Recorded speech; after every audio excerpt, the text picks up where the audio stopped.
मोदी साहब ने अगले दिन जो मोर्चा, किसान मोर्चा था, वो भी खत्म कर दिया उन्होंने। He has become more popular in Punjab even then. I'm surprised. मैं अक्सर कभी इंडियन मीडिया देखूं या इंडियंस को देखता हूं बड़े कॉन्टिन्यूसली, तो वो ये कहते हैं कि जिस तरह पाकिस्तान के हालात चल रहे हैं हमें कुछ करने की जरूरत नहीं है। ये इमरान खान साहब को 5 साल एक दफा और दे दें। जो ट्रांसपेरेंसी इंटरनेशनल की जानिब से कंडक्ट किया गया है, इस मुल्क के चीफ जस्टिस का कैरेक्टर बताया जा रहा है। ये इस मुल्क के चीफ जस्टिस का कैरेक्टर बताया जा रहा है जिसको दुबई में एक पाकिस्तानी रोड पे खड़ा होकर जलील कर देता है। ताइवान को इनविटेशन इन्होंने भेजी है। इनका इत्तेजाज तो यही है ना कि चाइना क्यों नहीं आया। हमारा तो भाई चाइना मामू जी है हमारे।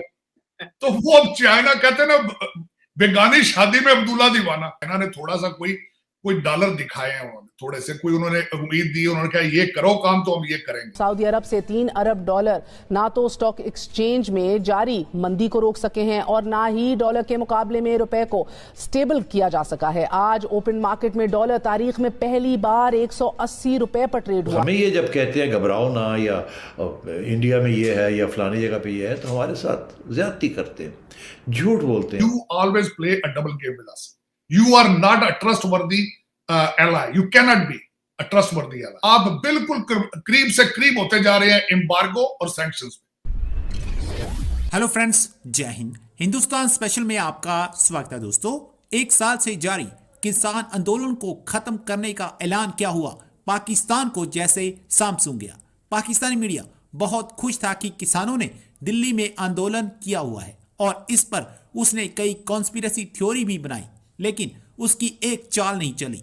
पाकिस्तान भारत का बुरा सोचता सोचता अब खुद दलदल में धंसता चला जा रहा है। पाकिस्तानी मीडिया ये बता रहा है कि भारत को कुछ करने की जरूरत नहीं है। अगर इमरान खान अगले 5 साल और रहा तो पाकिस्तान खुद ब खुद बर्बाद हो जाएगा। पाकिस्तानी मीडिया मोदी साहब के और पॉपुलर होने पर बहुत परेशान दिखाई दे रहा है और इमरान खान के चीन की गोद में बैठ जाने से पाकिस्तानी जनता ने इमरान खान को आड़े हाथों लिया है। इस पर इमरान खान की पाकिस्तानी मीडिया ने खूब खिल्ली उड़ाई है। ट्रांसपेरेंसी इंटरनेशनल ने भी पाकिस्तान की पोल खोल कर रख दी है। So friends, let's start this very interesting video. Thank you so much. Sir ये बताएं कि मैं अक्सर कभी इंडियन मीडिया देखूं या इंडियंस को देखता हूं बड़े कॉन्टिन्यूसली, तो वो ये कहते हैं कि जिस तरह पाकिस्तान के हालात चल रहे हैं हमें कुछ करने की जरूरत नहीं है। ये इमरान खान साहब को 5 साल एक दफा और दे दें। ਅਸੀਂ एक और क्यों ना करिए, जो हमारी कैबिनेट है खान साहब, ये कुछ अरसे के लिए इंडिया क्यों ना भेज दो, उन्होंने यार कुछ अरसा रखो, आपको भी तब्दीली देते। लेकिन उनकी एक खूबसूरती है कि वो मोदी सिंड्रोम से गुजर रहे हैं। वो मैं हैरान हो गया था जब मोदी साहब जब इलेक्शन आते हैं तो आप मोदी के खिलाफ बात करें तो वो कहते हैं एंटी इंडिया। ये मोदी सिंड्रोम है वहां उस साइड में। मैंने आपको पहले अर्ज की थी कि जितनी भी नेशनलिस्ट मूवमेंट चली थी सारी दुनिया में फेल हो गई है, उड़ गई हर चीज, इंक्लूडिंग अरब स्प्रिंग और सारा कुछ।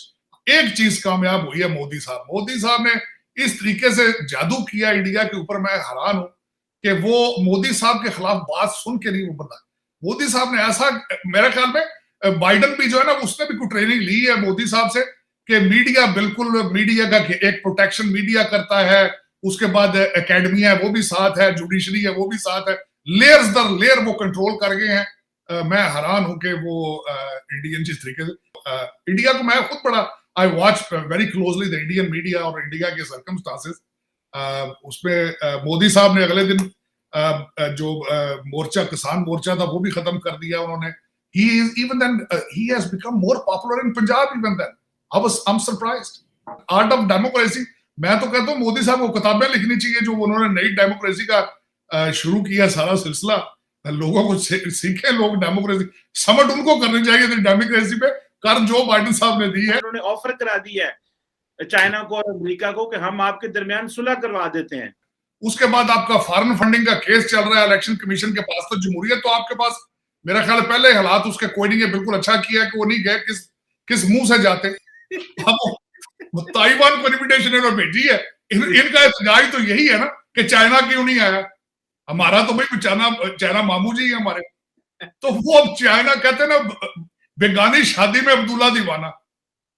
वैर 3 मुल्कों का है और हमारे खान साहब जो कि अपोजिशन से बात नहीं करते, वो कहते हैं कि हम इनकी सुलह कराएंगे, हम इनके दरमियान ब्रिज बन जाएंगे। मैं ऐसे ऐसे मजाक आपकी तरफ से पाकिस्तान से सुनने में आते हैं चीमा साहब, मैं कई दफा अकेला बैठ के हंसता रहता हूं। मैं कह यार खुदा का नाम लो, आपको पता ही नहीं आपका फॉरेन मिनिस्टर मोहित यूसुफ है कि आपके कुरैशी साहब है फॉरेन मिनिस्टर। बल्कि यही कई दफा तो ये लगता है कि शेख रशीद साहब आपके फॉरेन मिनिस्टर है। आपको तो आप क्लैरिफाई नहीं है आपकी अब चीजों में अपनी में, और आप किस तरीके से कह रहे हो कि जी हम अमेरिका और चाइना की सुलह कराएंगे। लेकिन ये कि आपको ये फौरन चाहिए कि मेरे ख्याल में जाती तौर पे मुझे ये लगता है कि चाइना ने थोड़ा सा कोई डॉलर दिखाए हैं, उन्होंने थोड़े से कोई उन्होंने उम्मीद दी, उन्होंने कहा ये करो काम तो हम ये करेंगे। क्योंकि आपको मैं ये बताना चाहता हूं, आईएमएफ से आने से पहले, आईएमएफ के पास आने से पहले चीमा साहब इन्होंने अपनी डेट रिलीफ के लिए रिक्वेस्ट की थी चाइनीज से and they turn it down. तो मेरे ख्याल में प्रेसिडेंट शी की बात भी हुई है, इनकी हर वक्त बात होती है क्योंकि इंडिया के साथ इश्यूज की वजह से, उनकी इंडिया और चाइना की इश्यूज की वजह से मेरे ख्याल में थोड़े बहुत डॉलर उन्होंने दिखाए होंगे। उन्होंने कहा नहीं जी अब हमें थोड़ा सा कोई असर हुआ था, कोई काला जादू चल रहा था जिस वजह से हम आईएमएफ के पास चले गए हैं। अगर आप डॉलर देते हैं तो हमें चाइनीज डॉलर तो पहले ही हमारे लिए बड़े सूट करते हैं। तो मेरी यही बात, लेकिन अब खुदारा इस तरह करें कि अपने मिनिस्टर को उनको घर भेज दें, घर वापसी। आपकी आधी कैबिनेट अमेरिकन है, उनको अपने घर भेज दें, या 11 मिलियन जॉब ओपनिंग्स अमेरिका में। You always play a double game with us.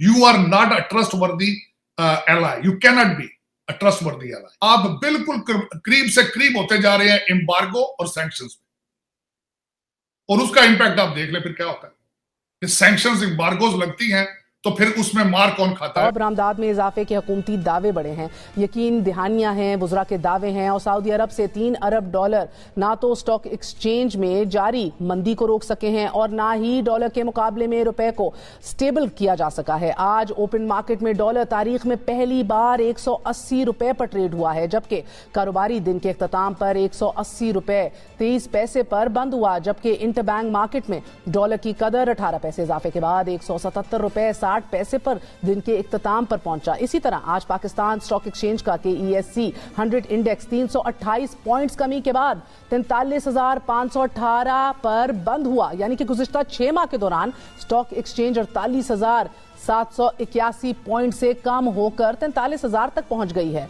और डॉलर 54 रुपए महंगा हो चुका है, कर्ज बढ़ रहा है। Transparency international Pakistan survey on corruption perception has revealed that the police and judiciary are the most corrupt institutions in the country. अब हम इसको उर्दू तर्जुमा करके 2-3 बार दोहराते हैं ताकि कोई ना कोई तो कम से कम सुनी ले। और दूसरे नंबर पे अदलिया, जी हां जुडिशरी, जिसके बारे में नाम लेते हुए सब इधर उधर देख रहे होते, कोई सुन तो नहीं रहा, कोई जज ही सुन रहा हो, कहीं सुप्रीम कोर्ट का, हाई कोर्ट का, कहीं इधर का कहीं उधर का।